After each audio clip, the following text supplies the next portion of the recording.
So hey friends, this is Mary and welcome back to my channel. दोस्तों, आज की कहानी की शुरुआत होते ही हम इस कहानी की हीरोइन को देखते हैं जिसका नाम लिन था और वो एक कॉलेज स्टूडेंट थी। जैसे ही घर पे आती है वैसे ही उसकी माँ उस पर बरसना शुरू कर देती है। पर किस चीज के लिए? तो उसकी माँ उसके पापा के लिए सर्जरी फी का उपाय करने के लिए कह रही थी उसको। पापा के जीने मरने का सवाल था तो जरूरी था, पर वो कहती है कि उसके पास अभी जॉब नहीं है। अब जॉब नहीं है तो पैसा कैसे होगा? पर इस पॉइंट पे उसकी माँ उसके पापा का सारा दवाई दिखाती है उसको। मतलब वो इतना दवा खाते हैं, टाइम पे अगर सर्जरी नहीं होगा तो उसके पापा का डेथ हो जाएगा और वो इतना बुक पढ़ के करेगी क्या? पर नहीं, इन सब बातों से उसकी माँ को कोई मतलब नहीं था। वो अपना एक्स बेचे, अपना बॉडी बेचे, बस उसकी माँ को पैसा चाहिए था, मतलब चाहिए था, और वो भी जल्द से जल्द। अब ये सुन के वो एक नंबर पे कॉल करती है और उस आदमी को कहने लगती है कि मैं यंग हूँ, हेल्दी हूँ, प्लीज आप सोचिए। पर वो आदमी तो कॉल ही कर देता है उसका। पर नहीं, थोड़ी देर बाद वो फिर से उनको कॉल करती है और इस बार फिर से रिक्वेस्ट करती है। कहती है कि अगर आपको वो नहीं चाहिए तो मैं कुछ भी करने के लिए तैयार हूँ। इस बात पे वो उसको एक लोकेशन बताते हैं जहाँ उसको आना था। अब रात में वो वहाँ पे जाती है। वैसे उस आदमी को हम डॉक्टर शी बोल सकते हैं क्योंकि वही तो इस कहानी के हीरो थे। अब वो वहाँ पे क्या करने गई थी ये तो आई थिंक आपको पता होगा, और डॉक्टर शी को भी पता था, तो वो उससे बस कंफर्म कर रहे थे। अब वो कंफर्मेशन तो दे देती है, पर जब वो उसको टच करते हैं तो उसको बहुत ज्यादा अनकंफर्टेबल लग रहा था। उसको उसका कपड़ा निकालने के लिए कहते हैं, जो भी करने के लिए वो मना कर रही थी, और हड़बड़ा के कहती है कि नहीं नहीं, मुझे ऐसा कुछ भी नहीं करना, और भागने लगती है वहाँ से। पर वो उसको जाने दी तब ना, वो उसको पकड़ के उसके साथ जबरदस्ती करना स्टार्ट कर देते हैं। वो बहुत डर जाती है पर वो कुछ करते नहीं, छोड़ देते हैं, तो वो भी रोते रोते भाग जाती है बाहर। पर इस इंसिडेंट से उनको लगता है कि आगे से वो इस तरीके का प्रस्ताव किसी के सामने तो नहीं रखेगी। इधर वो तो मानो पूरा सदमा में थी। बाहर आती है तभी उसकी माँ का मैसेज आता है उसको। फिर से पैसों के लिए पूछ रही थी उससे, बोल भी रही थी कि अगर कल के कल तुम मुझे पैसा नहीं भेजी तो फिर मैं तुमको अपनी बेटी भी नहीं मानूंगी, और उसके बाद भूल जाना तुम्हारे पापा जी रहे हैं या मर रहे हैं। ये सुन के वो भी बहुत टूट जाती है, बैठ जाती है वहीं पे। इधर डॉक्टर श्री के घर पे गेट नॉक होता है। आप तो समझ ही गए होंगे कि वो कौन होगी। ऑब्वियसली वो लिन थी। इस पर कोई हिचकिचाहट नहीं था, सीधे घर के अंदर जाती है, कहती है कि मुझे पैसा ट्रांसफर कर दीजिएगा, हम कंटिन्यू कर सकते हैं। इस पॉइंट पे भी वो उसको 2 मिनट देते हैं सोचने के लिए, पर उसको कुछ सोचना समझना नहीं था। वो सीधे अपना कपड़ा निकालती है और जाके उनको किस करना शुरू कर देती है। हाँ, आंख में आंसू था पर पैसे के लिए कर रही थी, तो वो भी अपने तरफ से अपना कदम पीछे नहीं करते। आंख में आंसू लेके ही सही, जो भी वो उसके साथ कर रहे थे वो करने दे रही थी। अब ऐसे ही करके वो रात दोनों साथ में तो स्पेंड कर लेते हैं, पर नेक्स्ट डे तक भी उसके आंख में आंसू ही था। वो रेडियो के रूम में आते हैं, सीधे पूछते हैं कि उसको कितना चाहिए। वो अमाउंट बताती है, वो ट्रांसफर कर दे, उसके बाद वो चली जाती है। अब ये सब होने के बाद वो अपने फ्रेंड के साथ टाइम स्पेंड करते रहते हैं। तभी उनकी बातों से हमें पता चलता है कि वो सी फैमिली के बेटे हैं, जो कि ऑब्वियसली बहुत रिच फैमिली है, बट स्टिल वो यहाँ पे डॉक्टर का काम कर रहे हैं। अब वो क्यों कर रहे हैं इसके बारे में तो वो कुछ भी नहीं बताते। पर कुछ दिन बाद हम लिन को देखते हैं जो हॉस्पिटल आई हुई थी गायनेकोलॉजी डिपार्टमेंट में। वो भी आके बैठती है, डॉक्टर से पूछते हैं कि उसको क्या हो रहा है। वो कहती है लोअर एब्डोमेन में पेन हो रहा है, और इस टाइम पे उसको पता चलता है कि ये डॉक्टर कोई और नहीं, डॉक्टर शी ही है। इस पॉइंट तक भी वो उसको देखे नहीं थे, पर उसके पास तो कोई चॉइस था नहीं, वो वहाँ से उठ के भाग भी नहीं सकती थी। पर थोड़ी देर में वो उसको देख भी लेते हैं, पहचान भी जाते हैं। उसका कार्ड देखते हैं तो नाम वगैरह भी पता चली जाता है। उसके बाद उसका चेकअप करने जाते हैं। अब इस पॉइंट पे भी उसको बहुत ज्यादा वियर्ड लग रहा था। उसको थोड़ा कपड़ा हटाने के लिए कहते हैं ताकि एग्जामिनेशन करने में उनको कोई प्रॉब्लम ना हो, पर वो बहुत हिचकिचा रही थी। बट स्टिल वो उसको एग्जामिन करते हैं, और सच में सिर्फ एग्जाम ही नहीं करते हैं, उसके बाद बताते हैं कि उसको क्या हुआ है। उसको यूटेराइन कॉन्ट्रैक्शन हो गया था, मतलब पहली बार इंटरकोर्स करने की वजह से उसको ये प्रॉब्लम हुआ था, जो कि बहुत कॉमन है। बहुत ज्यादा प्रॉब्लम उसको नहीं हुआ था। तो अब ठीक है, वो उसको दवा लिख देते हैं, 3 टाइम उसको लेना था और 1 वीक तक उसको इंटरकोर्स नहीं करना था। तो ठीक है, उसको पता चल ही गया था कि उसको क्या करना है, तो वो भी अपना रिपोर्ट लेके भाग जाती है वहाँ से। वैसे अभी भी वो पार्ट टाइम जॉब करती थी, खाली बैठी थी ऐसा नहीं था, पर उसकी मम्मी फिर से उसको कॉल करके बहुत परेशान करती है पैसा के लिए। वही पापा का नाम ले लेके पैसों की डिमांड करती है। उसके पास जितना सेविंग्स रहता है, मिस्टर सी से उसको जो पैसा मिला था सब कुछ अपनी माँ को ट्रांसफर कर दी थी, पर फिर भी पैसा पैसा पैसा करते रहती थी उसकी माँ। और इस टाइम पे हमें पता भी चलता है कि उसकी माँ उसको क्यों ब्लेम करती है उसके पापा के सर्जरी के लिए, क्योंकि जब बचपन में वो उसके पापा के साथ खेल रही थी तब उसका एक्सीडेंट होने वाला था, पर उसके पापा बीच में आ गए थे, जिसके कारण उनका एक्सीडेंट हो गया था, और आज भी वो उसी हालत में थे। तो इसीलिए काइंड ऑफ वो अपने आप को जिम्मेदार भी समझती थी अपने पापा के हालत का, तो कभी भी अपनी माँ को मना नहीं की पैसों के लिए, और उसकी माँ भी उसका ये कमजोरी जानती थी। इधर उसके पास तभी एक लड़का आता है जेंग नाम का। वो उसको बुके देता है पर वो नहीं लेती। वो जेंग उसको कहता है कि मैंने सुना है तुमको पैसा का तंगी चल रहा है, तुम अपना एक्स भी बेचने के बारे में सोच रही हो। वो कहती है नहीं ऐसा कुछ नहीं है, पर वो कहता है कि अगर मैं तुमको इतना पैसा दे दूं तो अब क्या करके देगा, वो तो आप भी समझ रहे होंगे। पर नहीं, उसको ऐसा कुछ भी नहीं करना था। वो उसको कहती है कि मुझे पैसा का जरूरत नहीं है, मुझे परेशान मत करना, और चली जाती है वहाँ से। अब बाहर जाती है तो उसको समझ में नहीं आता कि इस लड़का को कैसे पता चला कि वो अपना एक्स बेचना चाहती है, क्योंकि उस रात तो वो सिर्फ डॉक्टर सी के साथ थी और कोई तो नहीं था। ये जानने के लिए वो उनको मैसेज करती है, पर पता चलता है कि वो तो ब्लॉक हो चुकी है। पर नहीं, इस टाइम आगे कुछ नहीं हो पाता क्योंकि उसकी फ्रेंड आती है उसके पास, और वो उसको पैसा कमाने का एक और तरीका बताती है। अब वो क्या, तो वो उसको बार में ड्रिंक बेचने के काम के बारे में बताती है, जिसमें पैसा अच्छा खासा मिल सकता था। अब पैसा ही तो उसको चाहिए था, वो भी ज्वाइन कर लेती है। पर हाँ, उसको डर बहुत लगता था। वहाँ पे तो हर जगह नशेड़ी लोग थे और नशा में उसे बदतमीजी भी लोग करने लगता है, तो डर तो लगना तय था। पर उसकी फ्रेंड भी वहीं पे काम करती थी। वो उसको समझाती है कि यहाँ पे किस तरीके से काम करना पड़ेगा, मतलब इतना डरी सहमी रहेगी तो कैसे काम चलेगा। उसको समझाती है कि सिर्फ पैसों के बारे में सोचो, तुमको यहाँ पे कितना कमीशन मिल सकता है, बस तुमको बेचने आना चाहिए, और थोड़ा बहुत भी बॉटल अगर बेचेगी अच्छा खासा पैसा उसको मिल जाएगा तो उसके पापा का ट्रीटमेंट हो जाएगा, उसके बाद तो उसको ये काम नहीं करना पड़ेगा ना। तो ठीक है, ये सोच के वो जाती है एक रूम में। वहाँ पे जितने लोग भी बैठे हुए थे सबसे पूछने लगती है कि उन लोग को ड्रिंक का जरूरत है या नहीं है। तभी वहाँ पे उसको एक लड़का दिखता है, वही सिंह, और वो आके उससे बदतमीजी करना शुरू कर देता है। कहता है कि दिन में बहुत अच्छा पढ़ने का नाटक करती हो, रात में ये सब करती हो, जानबूझ के मुझे रिजेक्ट किया उस दिन तुम। इस पॉइंट पे वो उसका हाथ भी पकड़ा था तो वो हाथ छुड़ा देती है। वहां से जाना चाह रही थी पर वो जाने नहीं देता, उसको बेहोश करने की कोशिश करता है और वहीं पे उसके साथ जबरदस्ती करने की कोशिश करने लगता है। वो बहुत चिल्लाने लगती है क्योंकि होश में आ चुकी थी तब तक। और इस पॉइंट पे एक जाना पहचाना आदमी को उसका आवाज सुनाई देता है। वो जाके उसको बचाते हैं। ऑब्वियसली वो कोई और नहीं, डॉक्टर शी ही थे। और इस पॉइंट पे हमें पता चलता है कि उस लड़का के अंकल भी थे। वो लड़का अपने अंकल को कहता है कि मेरी गर्लफ्रेंड है, हम लोग तो बस मस्ती मजाक कर रहे थे। लिन कहती है नहीं, मैं इसकी गर्लफ्रेंड नहीं हूँ। पर नहीं, वो तो उसके करीब बढ़ने की कोशिश करने लगता है, फालतू का बहस करने लगता है अपने अंकल से उसको पाने के लिए। पर वो उसको दूर रख के लिन को लेके वहां से जाते रहते हैं। पर इसमें भी उसको चैन नहीं, वो उसका हाथ पकड़ लेता है क्योंकि उसको ऐसा लग रहा था कि वो अपने क्लासमेट के साथ कुछ भी कर सकता है, उसके अंकल क्यों बीच में आ रहे हैं। अब नहीं, ये बहुत ज्यादा हो रहा था। वो उसका हाथ छोड़ने के लिए कहते हैं उसको और उसके सर पे बॉटल फोड़ देते हैं। तब जाके भागता है वो वहां से। इधर वो बेहोश हो जाती है उनके ऊपर। तो वो उसको ले जाने लगते हैं। कार में उसको होश आता है। पूछते हैं कि वो उस जगह पे क्या कर रही थी। वो कहती है मुझे पैसा कमाना था। फिर से कितना, वो पूछते हैं, जिसपे वो बताती है कि उसको कितना अमाउंट चाहिए और ये भी बताती है कि ये पैसा वो क्यों कमाने गई थी। उनसे जो पैसा ली थी उनको वापस भी तो करना था ना उसको। पर वो कहते हैं उसके साथ एक और नाइट स्पेंड करने के लिए, जिससे कि वो जितना भी पैसा लिया वो सब कैंसिल आउट तो हो ही जाएगा। वो कहती है पर आप ही तो बोले थे 1 वीक तक। पर नहीं, अभी वो उसके क्लोज खुद ही आते हैं, उसको सीड्यूस करते हैं एंड अगेन दोनों में सब कुछ होता है। दोस्तों इस पॉइंट में मैं आपसे कहना चाहती हूँ कि अगर आपको मेरा वीडियो पसंद आता है तो प्लीज इस वीडियो को लाइक करके चैनल को सब्सक्राइब कीजिएगा और सब्सक्राइब करने के बाद जो बेल आइकन दिखता है उस पर भी ऑल पे क्लिक कर दीजिएगा। आई होप आपको कोई प्रॉब्लम नहीं होगा मेरी इतनी हेल्प करने में। तो चलिए फिर कहानी पे आते हैं। नेक्स्ट डे उसका नींद खुलता है तो वो चुपचाप वहाँ से जाने के चक्कर में थी, बट ऑब्वियसली तब तक वो भी उठ चुके थे। वो उससे पूछते हैं कि मैंने तुम्हें जाने कहा क्या। वो कहती है मैं आपको परेशान नहीं करना चाहती थी। अब इस पॉइंट पे उन दोनों में कोई आगे बात नहीं हो पाता क्योंकि उनका भतीजा गेट नॉक करना शुरू कर देता है। ये देख के वो छिप जाती है और डॉक्टर शी जाते हैं गेट खोलने के लिए। उसके पापा कुछ डॉक्यूमेंट्स दिए थे देने के लिए इनको, तो वो दे देता है। तो हो गया ना, जाओ भाई। वो कहते हैं पर नहीं, उसको बात करना था अपने अंकल से। वो कहता है कि कल जो भी क्लब में हुआ प्लीज पापा को मत बताइएगा। और वो जो लड़की थी ना उसका नाम लिन में आता, मैं उसको बहुत टाइम से देख रहा हूँ, वो मुझे अच्छी लगती है, तो प्लीज आप मुझे उसको लेने दीजिए। वो कहते हैं बिल्कुल नहीं। इस बात पे वो कहता है कि वो लड़की अपना एक्स बेचने के लिए तैयार हो गई थी तो फिर क्यों नहीं। पर नहीं, वो कहते हैं कि अगर तुम उसको टच भी किए ना तो इसका नतीजा तुम नहीं संभाल पाओगे। तो ठीक है, बहुत बात हो गया था, उसको जाने के लिए कहते हैं। पर उस टाइम पे उसको किसी का परछाई नजर आता है तो वो अंदर झांकने की कोशिश करने लगता है। उसको लगता है कि अंकल कोई लड़की छुपा के रखे हैं क्या अंदर। पर नहीं, बहुत हो रहा था। वो सीधे उसके पापा को कॉल करते हैं और कहते हैं अपने बेटे को संभालने के लिए। उनके सामने अगर बार बार आ जाएगा और ऊल जलूल हरकतें करेगा ना तो वो अच्छे से सिखा देंगे डिसिप्लिन कहते किसको है। तो ठीक है, सुन के वो भी भाग जाता है। अब वो अंदर आते हैं तो वो उनको थैंक यू बोलती है। इस पॉइंट पे वो उससे पूछते हैं कि मेरे अलावा कितने लोग को तुम बताई हो कि तुम अपना एक्स बेचने वाली हो। वो कहती है किसी को भी नहीं, उस दिन आपका भी तो नंबर गलती से लग गया था ना और अब हम दोनों के बीच में भी सबको सेटल आउट हो गया है। तो वो भाग जाती है इतना बोल के। पर नहीं, अब डॉक्टर शी को मजा आने लगा था इन सब चीजों में, तो वो उसको ऐसे ही छोड़ने वाले तो नहीं थे। देखते हैं क्या करते हैं। इधर कॉलेज के बाद उससे उसका टीचर मिलता है। वो उससे पूछता है कि वो आजकल क्या कर रही है, तो वो बताती भी है कि पार्ट टाइम जॉब कर रही है एक बिल्डिंग में। इस बात पे वो कहता है कि उसके पास एक आर्किटेक्चरल डिजाइन प्रोजेक्ट है और वो कॉलेज में इतनी अच्छी स्टूडेंट भी है, तो क्या वो इंटर्नशिप करना चाहेगी। हाँ भाई, बिल्कुल करना चाहेगी, वो तो मानी जाती है। इस पॉइंट पे उन दोनों को बात करते वो भी देख लेते हैं और उनको ये देख के अच्छा तो बिल्कुल भी नहीं लगता। अब नेक्स्ट डे उसके टीचर जो उसको बताए थे उस प्रोजेक्ट के बारे में, उससे रिलेटेड जगह पे वो पहुंच जाती है। वहाँ पे एक लड़की उसको देखती है, पूछती है कि वो कौन है, जिसपे वो अपना नाम बताती है। देन कहती है कि वो यहाँ की नई इंटर्न है। अब इंटर्न का नाम सुनते ही वो उसको ढेर सारा काम सुना देती है, लाइक कॉफी शॉप पे जाओ, मिस्टर चिन के लिए 1 कप कॉफी खरीद के लाओ, ऐसे ही करके और सारा काम भी बताने लगती है। इस पॉइंट पे वहाँ पे उसके टीचर आते हैं और ये लड़की उनकी असिस्टेंट ही थी, तो उस पर थोड़ा गुस्साते भी है कि क्या काम बता रही है वो लिन को। पर ठीक है, फिर उसको कहते हैं कि मैं यहाँ लिन को लेके आया हूँ इसके डिजाइन पोटेंशियल की वजह से, ये सब काम करने के लिए नहीं, और अगर तुमको प्रॉब्लम हो रहा है तो मैं तुम्हारा ट्रांसफर करवा सकता हूँ। अब ठीक है, इतना तो काफी था उसका डांट सुनने के लिए। पर अब वो लिन से कहते हैं कि वो जो प्रोजेक्ट में पार्टिसिपेट कर रही है उसके बारे में उसको पता तो होना चाहिए ना। तो ठीक है, इस बारे में बताने के लिए उसको लेके जाते हैं। ये हॉस्पिटल रेनोवेशन प्रोजेक्ट था, तो इसी के बारे में वो उसको ढेर सारी चीजें बता रहे थे और उन दोनों को बात करते हुए वहाँ पे डॉक्टर शी भी देखते हैं उन लोगों को। और सिर्फ इतना ही नहीं, वहाँ से कोई कुछ लेके जा रहा था तो उसका टीचर उसको बचाता भी है, ये भी देखते हैं। और ये देख के उनको बहुत गुस्सा आता है। वो आते हैं उन लोगों के पास, तो डॉक्टर सी को वो टीचर लिन का इंट्रोडक्शन देने लगते हैं, नाम बताते हैं, साथ में ये भी कहते हैं कि उनकी कंपनी की इमर्जिंग डिजाइनर है वो, इस होटल रेनोवेशन प्रोजेक्ट की पर्सन इंचार्ज है वो, शायद आप इसको कभी देखे नहीं होंगे। वो कहते हैं देखा हो ना, हम दोनों ऐसे रिलेशनशिप में थे भी जिसमें फिजिकल कांटेक्ट भी इन्वॉल्व था। अब इसका क्या मतलब था। तो वो बात चेंज कर देते हैं। वो कहते हैं कि हॉस्पिटल आई थी ट्रीटमेंट के लिए, तो मैं इनका फिजिशियन था। तो जब एक दूसरे को जानती है तो वो डॉक्टर शी को कहते हैं लिन का ध्यान रखने के लिए, जो कि वो डेफिनेटली तो रखेंगे ही। अब वो लोग ऐसे ही बात कर रहे थे, तब तक वो कहती है कि ठीक है उसको रेस्ट रूम जाना है। वो चली जाती है, वहां से आते रहती है। तभी उसकी माँ का फिर से उसको कॉल आता है एंड अगेन पैसा का रोना। वो कहती है कि वो अपना इंटर्नशिप अभी शुरू की है तो पैसा कहाँ से आएगा उसके पास अभी। पर इससे उसकी माँ को कभी लेना देना था क्या जो अब रहेगा। तो अपना बात ऐसे ही बोल के कॉल काट देती है। वो थोड़ी देर तक वहीं खड़ी रहती है। इस पॉइंट पे वहाँ पे डॉक्टर शी भी आते हैं, जिनको देख के वो डर जाती है। वो कहते भी है कि मुझे डरने क्यों लगी हो, मुझे अवॉइड कर रही हो, कोई नया आदमी मिल गया है तुमको। अब इतना तो आप समझ ही गए होंगे कि वो किसकी बात कर रहे थे, उसके टीचर की। तो वो कहते भी है कि तुमको कितना चाहिए तुम बताओ। वो कहती है ज्यादा सोच रहे हैं आप, मेरा और मेरे टीचर का रिलेशन टीचर और स्टूडेंट जैसा ही है। फिर भी वो उसको कहते हैं कि उससे दूर ही रहो, क्योंकि जितना सिंपल तुमको लग रहा है तुम दोनों का रिलेशन ऐसा है तो उतना है नहीं। पर अब वो गुस्सा आ जाती है। वो कहती है कि हम दोनों का रिश्ता जो है ना पूरा ट्रांजैक्शनल है, तो आपको कोई हक नहीं बनता मेरे काम और मेरे फ्रेंडशिप के बीच में इंटरफेयर करने का। इस बात पे वो उसको फिर से पकड़ के कहते हैं कि हाँ बात तो सही है, अगर तुम मुझे अच्छे से ट्रीट करोगी तो हो सकता है कि मैं पैसा बढ़ाने के बारे में भी सोचूं, पर ऐसा दूसरा पल नहीं आएगा। वो कहती है क्योंकि उसको पैसा का कमी नहीं है। इतना बोल के चली जाती है। अब रात में अपने घर जाती है तो वहाँ पे फिर से उसकी माँ धमकती है। वैसे इस एड्रेस के बारे में उसकी माँ को पता नहीं था, पर उसकी माँ खुद ही कहती है कि तुमको क्या लगता है तुम कहाँ रहती हो ये पता करवाना बहुत टफ है क्या मेरे लिए, एंड इतना तो ठीक है। पर फिर से पैसा का नाटक। वो बहुत आराम से कहती है कि माँ मेरे पास पैसा नहीं है, पर वो तो उसका बैग लेके पूरा छेड़छाड़ करना शुरू कर देती है, सब कुछ निकाल के फेंक देती है पैसा ढूंढने के लिए। पर पैसा तो मिलता नहीं। ये सारा ड्राइंग्स था उसका, मतलब उसका डिजाइन था, बहुत इंपॉर्टेंट था उसके लिए, इसीलिए उसको बहुत बुरा लगता है। पर उसकी माँ को इससे कोई मतलब नहीं था। वो उसको कहती है कि अगर तुम मुझे पैसा नहीं दोगे तो मैं तुम्हारे स्कूल जाके सबको चीख चीख के बताऊंगी कि तुम कैसी लड़की हो। इस टाइम पे वो भी कहती है कि ठीक है जाइए जो करना है कीजिए, पहली बार तो नहीं है कि ऐसा कुछ आप कर रही हैं। इतना बोल के अपना डिजाइन उठाती है और उनके मुंह पे अपना गेट बंद कर लेती है। पर उसकी माँ को इस चीज से बहुत गुस्सा आता है। वो एक आदमी को हायर करती है, इस घर का एड्रेस बताती है और अपनी बेटी को मजा चखाने के लिए कहती है उसको कि जहाँ मारना है जो करना है करना, बस चेहरा को कुछ नहीं होना चाहिए। तो वो आदमी भी उसके घर में घुसने की कोशिश करने लगता है, लॉक तोड़ता है एक पिन से। वो समझ रही थी कि कोई तो गेट पे आवाज देती है पर कोई बोलता नहीं है। फटाक से कॉल करती है, उसको लगता है कि वो पुलिस स्टेशन कॉल किए, बता देती है अपना एड्रेस, सब कुछ बता देती है कि उसको ऐसा लग रहा है गेट पे कोई है। इतनी देर में गेट खुलता है और वो आदमी अंदर आ जाता है एंड जो आप सोच रहे वो वही करता है। पर तब हमें पता चलता है कि वो कॉल पुलिस स्टेशन नहीं की थी, वो डॉक्टर सी को कॉल कर दी थी। और ये जानते ही वो तुरंत उसके घर पहुंच जाते हैं। दोनों लड़कों में लड़ाई होता है, मारपीट के भगाते हैं उसको। पर लीन अब तक बहुत डर चुकी थी। वो उसको शांत करने की कोशिश करते हैं, समझाने की कोशिश करते हैं कि अब वो सेफ है। वो भी काइंड ऑफ थोड़ा सा काम डाउन हो गई थी। वो उसको चोट दिखाने के लिए कहते हैं, इसमें भी वो हिचकिचा रही थी, बट स्टिल वो चोट दिखाती है। इस पर वो कहती भी है कि मैं पुलिस स्टेशन कॉल कर रही थी, मुझे नहीं पता चला कि मैं आपको कॉल करती हूँ। पर ठीक है, इससे उनको कोई प्रॉब्लम नहीं था, क्योंकि आज सिचुएशन कितना डेंजरस हो सकता है वो समझ रहे थे। तो वो कहते हैं कि अच्छा हुआ तो मुझे कॉल की। पर अब वो पूछते हैं कि उसके पास कोई और जगह है रहने के लिए। वो कहती है नहीं बस यही था, पर अब इस घर में रहना तो सेफ है नहीं, लॉक खराब हो चुका था, गेट खुला हुआ था। तो वो उसको कहते हैं कि तुम मुझे बोलो कि तुम मेरे घर जाना चाहती हो। वो कहती है, वो बहुत डरी हुई थी, तो वो कहती है तो अब ठीक है। वो उसको अपने घर लेके जाते हैं, उसके चोट पे मरहम पट्टी करते हैं। इस पॉइंट पे वो उनको सॉरी भी बोलती है, क्योंकि वो उनको बहुत कुछ बोल चुकी थी, हर्ट करने वाला बात। पर साथ में थैंक यू भी बोलती है, क्योंकि वो उसका जान बचाए। पर इस पॉइंट पे वो उसको समझाते हैं कि जब ग्रेटिट्यूड शो करना होता है तो सिंसियरिटी जरूरी होता है, और वो सिंसियरिटी तो एक्शन के थ्रू ही दिखेगा। अब कैसे, तो आप जानते हैं कैसे। ऑब्वियसली दोनों क्लोज आते हैं। उस टाइम पे वो उसको समझाते भी है कि अगर कोई इमोशन तुमको खत्म करना है तो तुम उसको किसी और इमोशन से रिप्लेस कर दो। मतलब वो काफी डरी हुई थी, तो अगर कोई और इमोशन फील करेगी तो उसका डर भाग जाएगा। तो ठीक है, फिर वो लोग ऐसा ही करते हैं। अब नेक्स्ट जब वो उठ के आती है तो देखती है कि डॉक्टर शी घर पे नहीं है। उनका एक नोट है कि उनको थोड़ा काम था तो वो बाहर गए, आ जाएंगे थोड़ी देर में। तो इसलिए वो उनके लिए ब्रेकफास्ट बनाने लगती है। थोड़ी देर में वो आ भी जाते हैं। इस पॉइंट पे वो उनको थैंक यू बोलती है, क्योंकि वो उसका जान बचाए थे और इसीलिए वो ब्रेकफास्ट बनाती थी उनके लिए। पर वो कहते हैं कि मुझे तो लग रहा था कि तुम कल ही अपना ग्रेटिट्यूड शो करती रात में। तो ठीक है, फिलहाल वो उसको पैसा ट्रांसफर कर देते हैं। कहती है इसका क्या जरूरत था, जिस पे वो उसको कहते हैं कि उसके ग्रेटिट्यूड का रिवॉर्ड है ये। और उसको कहते भी है कि ये सब पैसा रखो तुम, मुझे बिल्कुल भी पसंद नहीं है मेरे पास कोई लड़की रहे और उसको हमेशा पैसा की कमी रहे, और जल्द से जल्द वो एक घर भी ढूंढ ले, ऐसा भी सजेस्ट करते हैं वो उसको, क्योंकि वो हमेशा उसके साथ तो नहीं रहेंगे ना। अब ये सुन के उसको भी समझ में आ जाता है रियलिटी क्या है। उन लोग का रिश्ता सिर्फ पैसों पे ही बेस्ड है। ये रियलिटी हिट करते ही वो वहाँ से जाने लगती है। पर डॉक्टर सी उसको कहते हैं कि अगर अगली बार तुमको और पैसा चाहिए तो वो सीधे कहती है सॉरी परेशान करने के लिए, और चली जाती है। इधर वो फिर से आती है अपने टीचर के केबिन में। उसके टीचर को पता था कि उसके घर पे क्या इंसिडेंट हुआ है, तो वो उसको कहते हैं कि तुम चिंता मत करो, कंपनी के पास एम्प्लॉय डॉर्मेटरीज है तो तुम वहाँ पे रह सकती हो। अब ये सुन के उनके सेक्रेटरी को बहुत ज्यादा गुस्सा आ जाता है, क्योंकि ये फैसिलिटी कभी उसको तो नहीं मिला, पर इस कल की आई हुई इंटर्न को जरूर मिल गया। पर ठीक है, इस चीज का लिन को बहुत ज्यादा जरूरत था, तो वो तो बहुत खुश होती है। और थोड़ी देर बाद वो उसको उसका घर दिखाने के लिए भी लेके जाते हैं। तब उसको लगता है कि ये जगह फेमिलियर क्यों लग रहा है, पर जो भी था वो बहुत खुश थी। इस टाइम पे उसके टीचर जाते हैं उसका रूम देखने के लिए, और इसी पॉइंट पे हम और डॉक्टर शी को भी देखते हैं, और हम क्या वो भी देख लेती है। और तब उसको पता चलता है कि उसको ये जगह फेमिलियर क्यों लग रहा था। वैसे अब डॉक्टर सी भी उसके पड़ोसी बनने वाले थे। इधर तब तक उसका टीचर भी आ जाता है वहाँ पे, और वो बताता है कि ये जो सारा घर है ना, ये मिस्टर सी ही रेंट पे दिए हैं, इनका कंपनी तो बस बोरो किया है। तो ठीक है, ऐसे ही थोड़ा बात होता है। उसके बाद उसका टीचर उसका सारा सामान लेके उसके रूम पे जाने लगता है। वो भी पीछे पीछे जाने लगती है, पर वो उसको रोक लेते हैं। क्यों, तो उसका कुछ सामान रखा था पर्सनल उनके घर पे, वो वही उसको दिखाते हैं। अब वो लेना चाह रही थी तो वो दे नहीं रहे थे। यही चल रहा था उन लोगों में। तब तक उसका टीचर भी कहता है कि थोड़ी देर बाद सुपरमार्केट चलना, तुमको जो भी खरीदना है तुम ले लेना अपने नीड के हिसाब से। वो भी कहती है कि हाँ सारा ग्रोसरीज खरीद लूंगी और आज रात मैं आपके लिए खाना भी बनाऊंगी। अब ये सुन के वो तो खुश होता है। डॉक्टर सी से भी पूछ लेता है कि वो भी साथ में ज्वाइन करना चाहेंगे या नहीं। डेफिनेटली करना चाहेंगे भाई। तो अब ठीक है, तीनों खाना खाने बैठते हैं। उसके टीचर तो उसका भर भर के बड़ाई कर रहे थे उसके खाना को लेके, और ऐसे ही दोनों बात कर रहे थे, उसके पापा के बारे में हालचाल पूछ रहे थे। पर डॉक्टर सी को इन सब बात से कोई इंटरेस्ट नहीं था। वो तो उसको तंग करने में लगे हुए थे। उसको भी अनकंफर्टेबल लग रहा था। वो बार बार हाथ हटा रही थी। अब रीजन तो कुछ देना पड़ेगा ना, तो कह देती है मच्छर काट लिया। पर अब पाँव से उसको तंग करना शुरू कर देते हैं। हाँ, उसका एक्सप्रेशन से कोई भी बता देगा कि उसको थोड़ा अजीब लग रहा था। तो वो टीचर भी उसे क्वेश्चन करता है, जिसपे वो बहाना देती है कि उसका वुंड रीओपन हो गया है तो इसी वजह से, और उसको दवा भी लगाना है, मतलब काम करना है ढेर सारा। तो वो इनडायरेक्टली कहना चाह रही थी कि उसके टीचर वहाँ से चले जाए तो अच्छा रहेगा। वैसे वो समझ भी रहे थे काइंड ऑफ, तो वो वहाँ से चले जाते हैं। पर डॉक्टर शी कहाँ जाएंगे, उनका तो घर यहीं पे था, तो वो वहीं पे रुकते हैं। इस टाइम पे वो कहती भी है कि आप कुछ ज्यादा नहीं कर रहे थे। वो कहते हैं ज्यादा करा कहा है मैंने, मैं इससे भी ज्यादा कर सकता हूँ। उसको खींच के घर पे लेके आते हैं। वो अपना सजेशन दे रहे थे कि अगर वो दोनों साथ में रहे तो। अब ऐसा करने का उसको मन नहीं था, पर वो उसको कह रहे थे कि मैं तुमको ज्यादा पैसे ऑफर कर सकता हूँ और साथ में तुम्हारे पापा का अच्छा से ध्यान भी रख सकता हूँ। इतना बोलने के बाद भी वो मना कर रही थी। वो कहते हैं अगर एक बार सो या फिर बहुत बार सो क्या अंतर है। पर नहीं, उसके हिसाब से अंतर था। पर ठीक है, बहस होता है पर करना वही पड़ता है। अब ये सब खत्म करके वो जाती है अपने काम पे। तब पता चलता है कि उसका मॉडल बारिश में भीग रहा है, जो कि वो सेक्रेटरी अंदर रखना भूल गई थी। बेचारी लिन, उसको बहुत बुरा लगता है क्योंकि उसका इतना दिन का मेहनत भीग रहा था भाई। और ये तो आपको भी पता होगा कि वो सेक्रेटरी सबको जानबूझ के की थी। अब भीग के काम करने की वजह से लिन का तबीयत बहुत ज्यादा खराब हो जाता है। वो सोने का ट्राई कर रही थी पर सो नहीं पा रही थी। थोड़ी देर में आते हैं डॉक्टर शी वहाँ पे। वो उसको चेक करते हैं तो पता चलता है कि उसका तबीयत खराब है। वो उसको मेडिसिन लेने के लिए कहते हैं पर वो ले नहीं रही थी। वो तो उनको अपने बैंक कार्ड का पासवर्ड बताना शुरू कर देती है क्योंकि उसको ऐसा लग रहा था कि वो मरने वाली है। तो उसके मरने के बाद उसके अकाउंट में जितना भी पैसा है वो उसके पापा को दे दे। हाँ, वो उसे कहते हैं कि तुमको डर नहीं लगता अगर सारा पैसा मैं अपने पास रख लूँ तो। वो कहती है बहुत रिच है तो मेरे पैसों से आपको क्या ही मतलब है। पर वो उसको समझाते हैं कि बुखार हुआ है, वो मरेगी नहीं, पर दवा खाएगी तब तो ठीक होगी ना। अब वो दवा भी नहीं खा रही थी क्योंकि उसकी माँ उसको कहती है कि दवा नहीं खाना चाहिए। दवा खाने से बॉडी को आदत लग जाता है, तो अगर ठीक होना रहेगा तो थोड़ी देर बाद वो ठीक हो ही जाएगी। पर ऐसा कुछ वो थोड़ी होने दे सकते थे। वो उसको दूसरे तरीके से दवा तो खिला ही देते हैं और दवा खिला के सुला भी देते हैं। इस पॉइंट पे उसका फोन बजता है पर वो कॉल काट देते हैं। ये देख के उसकी माँ बहुत ही ज्यादा भड़क जाती है। फिर से कॉल करती है और इस बार वो उठा के स्पीकर पे रख देते हैं। तब उसकी माँ बिना जाने समझे कि कॉल पे कौन है बस डांटना शुरू कर देती है। पहली बात तो ये कि उसको हिम्मत कैसे हो गया उसकी माँ का कॉल काटने का, और दूसरी बात ये कि वीकेंड पे वो उसको घर आने के लिए कह रही थी क्योंकि मैच मेकर एक अमीर लड़की का रिश्ता बताया है उनकी बेटी के लिए और ब्राइड प्राइस में अच्छा खासा अमाउंट भी देगा। और अगर इस शादी से उसका बेटा हो गया तो उसको और एक्स्ट्रा पैसा मिलेगा। पैसे के लिए तो वो लेडी कुछ भी कर दे। हाँ, सामने से कोई आवाज नहीं आता तो उसको लगता है कि शायद उसकी बेटी मना कर रही है इसीलिए कुछ नहीं बोल रही है, तो और डांटती है। कहती है कि अगर तुम इस शादी से मना करोगी तो तुमको इतना पैसा मुझे देना पड़ेगा। इतना बोल के कॉल काट देती है। और अब जाके डॉक्टर सी को समझ में आता है कि लिन क्यों इतना पैसा कमाने के पीछे पड़ी रहती है। अब थोड़ी देर में लिन को थोड़ा अच्छा फील होता है तो वो उठ के बाहर आती है। वो उसको दवा देते हैं और साथ में ये भी कहते हैं कि वो उसका लीव ले चुके हैं, मतलब अभी तबीयत खराब है तो घर पे रेस्ट करे। पर वो मना कर देती है क्योंकि अगर लीव लेगी तो सैलरी कम हो जाएगा ना। पर नहीं, वो कह दी है सो कह दी है, उसको करना पड़ेगा। और फिलहाल उसको दवा खाने के लिए भी कहते हैं। अब वो मना करेगी तो उसको तो याद था कि वो उसको किस तरीके से दवा खिलाए थे, तो इसीलिए चुपचाप पी लेती है। और अब वो उसको ये भी बताते हैं कि उसकी माँ कॉल की थी और क्या क्या भूली है उसको, मतलब उसका शादी फिक्स कर दी है, उसके बदले कितना पैसा वो उसको दे रहा है और अगर उसका बेटा होगा तो उसको एक्स्ट्रा कितना मिलेगा। पर वो उसको ये भी कहते हैं कि तुम बहुत ज्यादा चीप नहीं हो, अगर कंपेयर ही करना है तो मेरे बारे में सोचो ना। इस बात पे वो कहती है कि मैं किसी से भी पैसों के लिए तो शादी नहीं करूंगी और ना ही मुझे किसी की मिस्ट्रेस बनना है। वो कहते हैं ठीक है, बाद में पछताना मत और रेस्ट करो बोल के चले जाते हैं। पर इस पॉइंट पे वो कॉल करती है अपनी माँ को एंड अगेन पूछती है कि वो चाहती क्या है उससे, जिसपे लिन वहाँ जाने के लिए मना कर देती है। पर तब वो कहती है कि अगर तुम वापस नहीं आओगी तो मैं तुम्हारा हाउस होल्ड रजिस्ट्रेशन वो किसी और को दे दूंगी और सिर्फ इसी वजह से भी तुम्हारा शादी हो जाएगा। ऐसे ही कर करके उसको धमकाती है और कॉल काट देती है। तो अपना चाहते हुए भी वीकेंड पे वो घर पहुंच जाती है। वहाँ पे लड़के वाले पहले से ही आए हुए थे। लड़का की माँ थी और लिन की माँ तो लिन का ढेर सारा बड़ाई कर ही रही थी। वो लड़का पूछता भी है कि ये कभी रिलेशनशिप में तो नहीं रही है ना। उसकी माँ साफ साफ मना कर देती है, मतलब ऐसा कुछ करी होती तो वो पैर नहीं तोड़ देती उसका, ऐसे ही बोलती है। तो ठीक है, उन लोग को भी ये रिश्ता मंजूर था। वो लोग तो उसी टाइम पे पैसा दे देते हैं कुछ। लेकिन अपनी माँ से कहती है पैसा वापस करने के लिए क्योंकि उसको ये शादी नहीं करना था। ये सुन के उसकी माँ उसको डांटने लगती है और वो दोनों वहाँ से जाने लगते हैं। पर उसकी माँ उन दोनों को बैठाती है क्योंकि अपनी बेटी को तो वो मना ही लेगी। खूब डांटती है वहीं पे और धीरे से हाउस होल्ड रजिस्ट्रेशन बुक का धमकी भी देती है। लेकिन तो इतना तक कहती है कि उसको ये शादी नहीं करना है, वो इतना पैसा कमा के अपनी माँ को दे देगी। पर नहीं, उसकी माँ को ये शादी करवाना था तो बस करवाना था। उसको जबरदस्ती उसके होने वाले हस्बैंड के पास ले जाके खड़ा कर देती है। वो भी उसको टच वच करने लगता है। ये चीज उसको अच्छा नहीं लगता। उसका हाथ हटा के भागती है अंदर। इधर डॉक्टर शी को भी अच्छा नहीं लग रहा था तो वो उसके टीचर को कॉल करके पूछते हैं कि वो कंपनी आई है क्या, जिसपे उनको पता चलता है कि लिन अपने होम टाउन गई हुई है। तो अब उनको लिन का एड्रेस चाहिए था जो कि डेफिनेटली वो तो उनको दे ही देगा। इधर वो जाके पूरे घर में हाउस होल्ड रजिस्ट्रेशन बुक ढूंढने लगती है जो कि उसको नहीं मिलता क्योंकि ये बुक उसकी माँ के पास था। उसको कहती है शादी कर लेने के लिए उस लड़का से, उसके बाद वो दे देगी और इतना बोल के उस लड़का को अपनी बेटी के करीब भेज देती है। पर ये सब लिन को बिल्कुल भी अच्छा नहीं लग रहा था। वो चाकू से उसको डराती है और अब अपने जान से, पर उसको ऐसा वैसा कुछ भी करने का कोई जरूरत नहीं पड़ता खुद के साथ क्योंकि वहाँ पे डॉक्टर शी आ जाते हैं। तब तक ये देखिए वो लड़का तो पतली गली पकड़ के निकल लेता है वहाँ से सबसे पहले, और उनको वहाँ पे देख के उसकी माँ भी कहती है कि अब मुझे समझ में आया कि तुम शादी क्यों नहीं करना चाहती हो, पर साथ में उनको भी कहती है कि पैसा है तो ही बात करना, अगर पैसा नहीं है तो निकलो यहाँ से। अब क्वेश्चन आता है कि उनको पैसा चाहिए कितना। वो जितना मुंह खोलती है उतना का वो उसको काट पकड़ा देते हैं और ये देख के तो उसके खुशी का कोई ठिकाना ही नहीं रहता और वो भी लिन को वहाँ से लेके चले जाते हैं। अब घर आने के बाद थोड़ा उसका चोट-फोट देख लेते हैं। वो अगेन उनको थैंक यू बोलती है और वो उसको याद दिलाते हैं कि थैंक यू किस तरीके से बोला जाता है। मतलब वो तो उसको सिखाए थे ना कि सीड्यूस करते कैसे हैं। तो ठीक है, इस बार वो उनको सीड्यूस करती है बिल्कुल उसी तरीके से जैसे वो उसको करते हैं। इसका मतलब दोनों ये टाइम साथ में स्पेंड करते हैं। अब थोड़ी देर बाद उसका नींद खुलता है तो उसकी माँ का मैसेज आया हुआ था। मैसेज में ये था कि मुझे नहीं पता था तुम इतने अमीर लड़का को डेट कर रही हो, तो इतना पैसा काफी नहीं है और 1 मिलियन चाहिए तभी तुम्हारा हाउस होल्ड रजिस्ट्रेशन बुक तुमको मिलेगा। अब ये मैसेज देख के उसका दिमाग खराब हो जाता है कि क्या चल रहा है नाटक उसकी माँ का। अब हाँ, इस पॉइंट तक डॉक्टर शी का भी नींद खुल चुका था पर वो इस बारे में उनको कुछ भी नहीं बताती। कुछ दिन बाद वो फिर से अपने घर पे आती है और अपना हाउस होल्ड रजिस्ट्रेशन बुक उनसे मांगती है। बदले में उसकी माँ उससे पैसा मांगती है। वो कहती है कि कैसा पैसा दूं मैं आपको, डॉक्टर शी तो आपको पैसा दिया है ना। पर उसकी माँ कहती है कि ये पैसा तो तुम्हारे बदले था, हाउस होल्ड रजिस्ट्रेशन लेना है तो थोड़ा और पैसा लगेगा। साथ में प्रॉमिस भी करती है कि अगर वो उसको इतना पैसा दे देगी तो वो उनको परेशान नहीं करेगी। पर ऑलरेडी वो डॉक्टर सी से बहुत ज्यादा पैसा ले चुकी थी, उसकी माता पे बहुत कर्ज था और अब वो और पैसा लेना चाहती भी नहीं थी, इसीलिए अपनी माँ को मना कर देती है। पर क्या लगता है उसकी माँ इतना इजीली समझ जाएगी क्या? उसके बाद वो सीधे जाके उसको एक चाटा लगा देती है और इस पॉइंट पे वो भी बिना कुछ बोले निकल जाती है वहाँ से। अब ऐसे ही अपने घर पे थी तभी डॉक्टर शी आते हैं वहाँ पे और उनको उसके गाल का चोट दिख जाता है। पूछते भी है कि तुम्हारी माँ मारी तुमको। अब वो क्या बोलती है ये तो पता नहीं, पर उसकी माँ जब अपने घर पे आती है तो वहाँ पे पहले से ही वो मौजूद थे। उनको वहाँ पे देख के वो भी खुश हो जाती है क्योंकि उनके हिसाब से लिन डॉक्टर शी को भेजी होगी पैसा देने के लिए। हाँ, वो पूछते भी है कि कितना चाहिए। वो कहती है 1 मिलियन और वो वापस से उनको एक कार्ड पकड़ा देते हैं। वो भी कहे अनुसार हाउस होल्ड रजिस्ट्रेशन बुक उनको दे देती है। पर ये पैसों का हिसाब तो हो गया, पर वो लिन पे हाथ उठाई उसका क्या, ये कैसे वो झुकाएंगी? इस बात पे उनको याद आता है कि हम लोग तो सब फैमिली है ना, तो फिर ये सब बातें क्या ही करना है। पर वो कहते हैं कि लिन के बॉडी पे बहुत सारा स्कार्स है, जिस बात पे वो कहती है कि माँ हूँ मैं उसकी, मैं थोड़ी हर्ट करूंगी उसको। अब इसका क्या मतलब था, स्कार्स कहाँ से आया? तो इस बात पे वो कहती है कि नहीं नहीं मैंने उसको नहीं मारा है। अब इतना होने के बावजूद वो लिन की माँ को कुछ करते नहीं है, बस इतना कहते हैं कि लिन के आसपास आप दिख मत जाइएगा वरना अब नहीं छोड़ने वाला मैं आपको। इतना बात करके वो चले जाते हैं। इधर लिन जाती है अपने पापा से मिलने के लिए और उसके पापा उससे पूछते भी कि ये हॉस्पिटल तो बहुत ज्यादा एक्सपेंसिव लग रहा है। पर वो अकेले नहीं थी, डॉक्टर शी भी वहाँ पे थे और उसके पापा जो भी क्वेश्चन कर रहे थे उसका आंसर डॉक्टर शी ही दे रहे थे। और वैसे उसके पापा उन दोनों को फ्रेंड समझ रहे थे, बट उसके पापा बहुत अच्छे हालत में थे और बहुत रिकवर भी हो चुके थे। तो इसीलिए वहाँ से जाने के बाद वो थैंक यू बोलती है डॉक्टर शी को और इस बार उनको कहना नहीं पड़ता कि थैंक यू का मतलब क्या होता है, उसको पता था। अब इतना आगे वो खुद ही बड़ी थी तो बाकी का काम वो कर देते हैं एंड ये टाइम दोनों साथ में स्पेंड करते हैं। अब इसी दिन रात में हम उसके टीचर को देखते हैं, वो उसको एक क्लब में लेके गए थे। वहाँ पे उसके कंपनी के ढेर सारे क्लाइंट्स थे जिससे वो लिन का जान पहचान कराना चाहते थे। अब अपना इंट्रो तो वो दे ही देती है, पर यहाँ पे तो ड्रिंक करने का नियम ही होता है ना, उसको भी ड्रिंक ऑफर किया जाता है। हाँ, उसके टीचर कहते हैं कि मैं इसके बदले ड्रिंक कर लूंगा, इसको आदत नहीं है। पर ये चीज उसके क्लाइंट को अच्छा नहीं लग रहा था, वो लोग तो गुस्सा हो रहे थे। अब करियर अपॉर्चुनिटी चाहिए तो इतना तो करना ही पड़ेगा लिन को। वो ड्रिंक करती है और 1-2 शॉट नहीं बहुत ज्यादा ड्रिंक करती है। पता नहीं उसको ड्रिंक करते देख के उन लोगों को इतना ज्यादा खुशी क्यों फील हो रहा था, पर लिन को बिल्कुल भी अच्छा नहीं लग रहा था, पर उसको करना पड़ता है। अब इतना ज्यादा ड्रिंक कर लेती तो बॉडी तो खुद के कंट्रोल में था नहीं। उसका टीचर उसको ड्रॉप करने की बात करता है पर वो कहती है कि वो खुद चली जाएगी और सही में सेफली पहुंच भी जाती है घर। अब डॉक्टर शी भी वहाँ पे थे, वो भी उसका हालत देखते हैं। उनको भी अच्छा नहीं लगता कि उसको इतना ज्यादा ड्रिंक करना पड़ा, पर लिन को कोई बात नहीं करना था। अभी उसके पेट में बहुत ज्यादा दर्द हो रहा था, इतना ज्यादा कि उससे बर्दाश्त नहीं हो रहा था, तो वो उसको लेके हॉस्पिटल भागते हैं। अब नेक्स्ट मॉर्निंग जाके उसका नींद खुलता है, तब नर्स बताती है कि इतना ज्यादा ड्रिंक करने की वजह से उसको गैस्ट्रिक ब्लीडिंग हो गया था और डॉक्टर श्री रात में उसका सर्जरी की है। वो पूछती है अभी कहाँ है, तो ऑब्वियसली एक पेशेंट तो नहीं है, उनके और भी पेशेंट्स है तो उनसे डील करने के लिए गए हैं। और नर्स भी उसको रेस्ट करने के लिए कहती है तो वो भी आराम से सो जाती है। थोड़ी देर बाद आते हैं डॉक्टर श्री उसको देखने के लिए। इस पॉइंट पे उसका नींद खुल जाता है। वो थोड़ा उसको उठा रहे थे तो वो पूछती है कि क्या कर रहे हैं, जिस पे जो उनका काम था वही कर रहे थे। तो वो उससे पूछते हैं कि और कोई सर्विस चाहिए तुमको। हाँ, उसको तो कोई सर्विस नहीं चाहिए था, पर वो जब ठीक होगी तो उनको सर्विस जरूर दे देगी। वो भी एक बार नहीं 2 बार वो कहती है। अब किस टाइप का सर्विस का बात चल रहा था आई थिंक आपको समझ आ रहा होगा। अब कुछ देर बाद वो अच्छे से ठीक हो जाती है, तब उसका टीचर आता है उसको पिकअप करने के लिए। उसको भी अच्छा लगता है, वो थैंक यू बोलती है अपने टीचर को।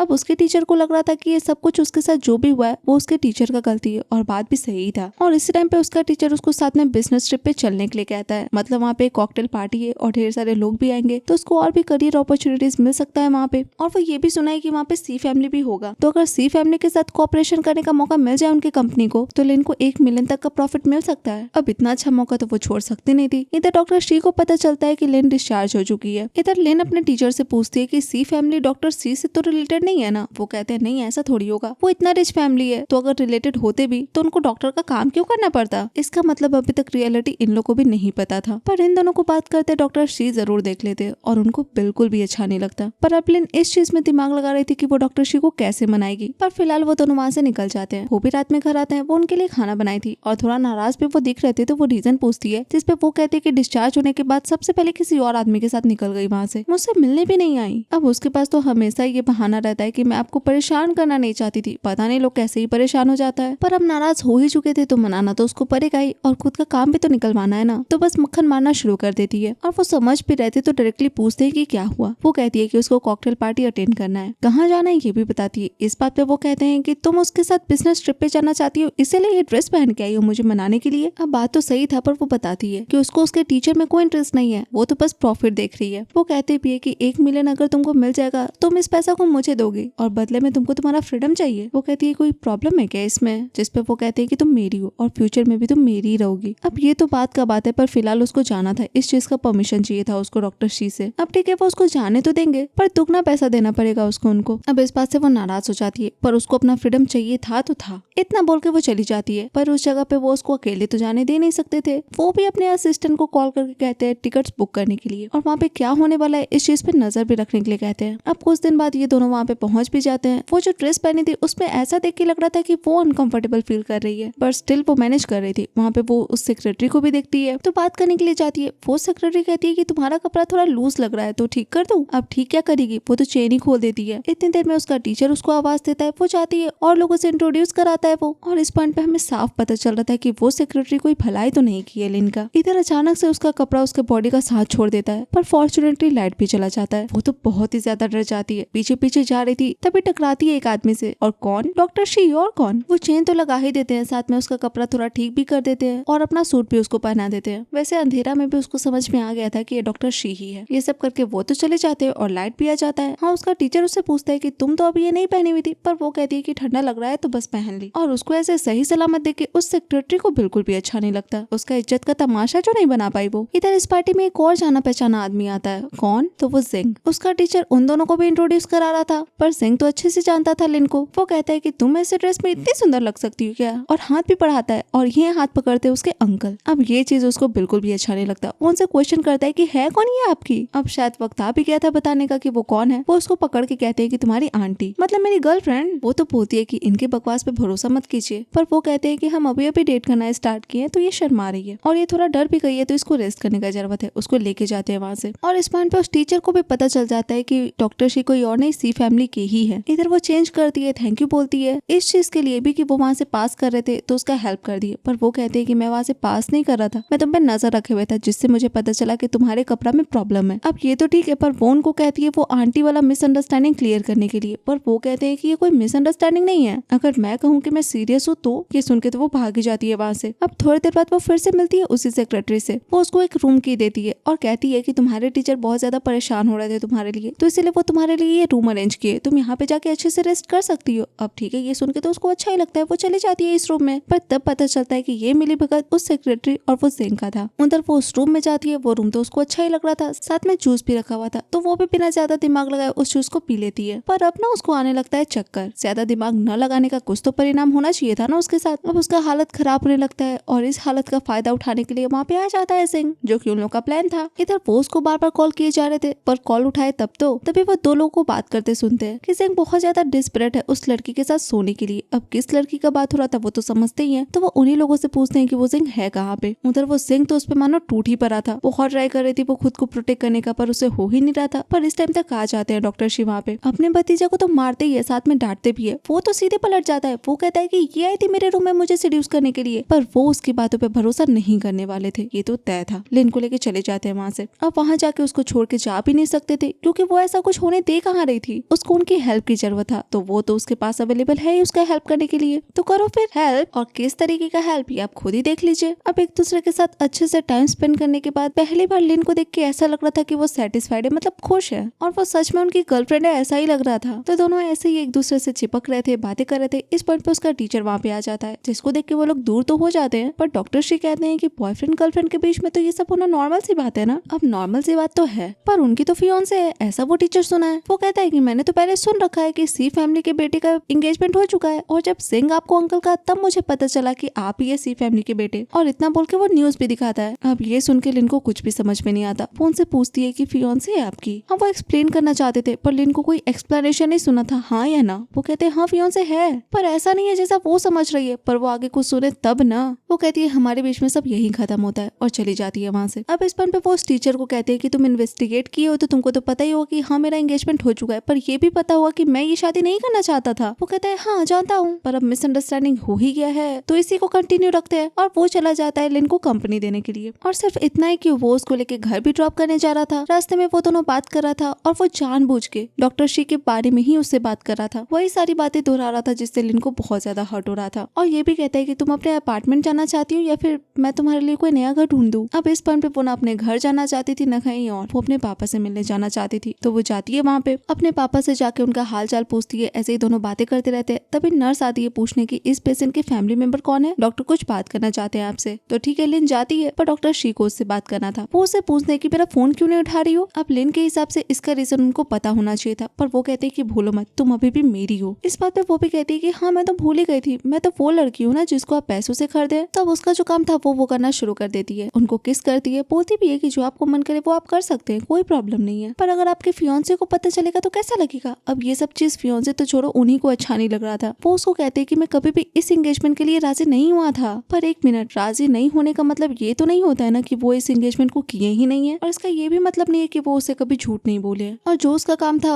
अगर वो नहीं चाहते हैं कि वो करे, तो वो उनका पैसा चुकाने के लिए ढेर सारा मेहनत करेगी, पैसा कमाएगी और उनको वापस कर देगी। एंड इतना बोल के अपना बात कंप्लीट करके चली जाती है वहाँ से। जैसे ही बाहर जाती है कोई तो उसको गायब कर देता है। और इसके पीछे कौन हो सकता है ये आप सोच सकते हैं, वो सिंह था। और उसको ऐसा करने के लिए लिन की माँ ही गई थी, मतलब ये उन दोनों का मिलीभगत था। वैसे वो इस चीज के लिए लिन की माँ को पैसा भी दिया था। अब इधर उसका आँख खुलता है तो ऑब्वियसली उसके सामने सिंह था। वो कहती भी है कि तुमको तुम्हारे अंकल से डर नहीं लगता, पर उसको नहीं लगता था, फिलहाल तो नहीं लग रहा था। वो उसका ढेर सारा फोटोज खींचता है मेमोरी के तौर पे, और कहता भी है कि अगर ये फोटो अंकल देखेंगे तो कितना मजा आएगा ना। और इतना बोल के उस पर टूटने ही वाला था, पर उस टाइम पे उसका टीचर आता है वहाँ पे। उसका टीचर कहता है कि अगर आपको कोऑपरेशन अपॉर्चुनिटी चाहिए तो मेरे लोगों को परेशान मत कीजिए। इस पॉइंट पे सिंह चला जाता है वहाँ से। तो अब ठीक है, जाके उसको फ्री कराता है, भरोसा दिलाता है कि वो है लिन को सेफ रख सकता है। तो इसीलिए वो लिन को लेके जाता है एक जगह पे, और तब लिन के सामने आता है उसका असली चेहरा। वो उसको कह रहा था लोगों का मसाज करने के लिए, और मसाज में क्या क्या आता है ये शायद मुझे बताने की जरूरत नहीं है, और इस चीज से वो पैसा कमा सकती है। पर लिन को ये काम बिल्कुल भी अच्छा नहीं लग रहा था, वो मना कर रही थी ये करने से। इसी टाइम पे उसका फोन बजता है। कॉल पे डॉक्टर शी थे। वो उससे लिन के बारे में पूछते हैं, जिसपे वो बताता है कि लिन सो चुकी है, काफी थक चुकी थी, और मुझे शायद याद दिलाने की जरूरत नहीं है कि तुम दोनों का ब्रेकअप हो चुका है। पर उनको तो लिन से ही बात करना था।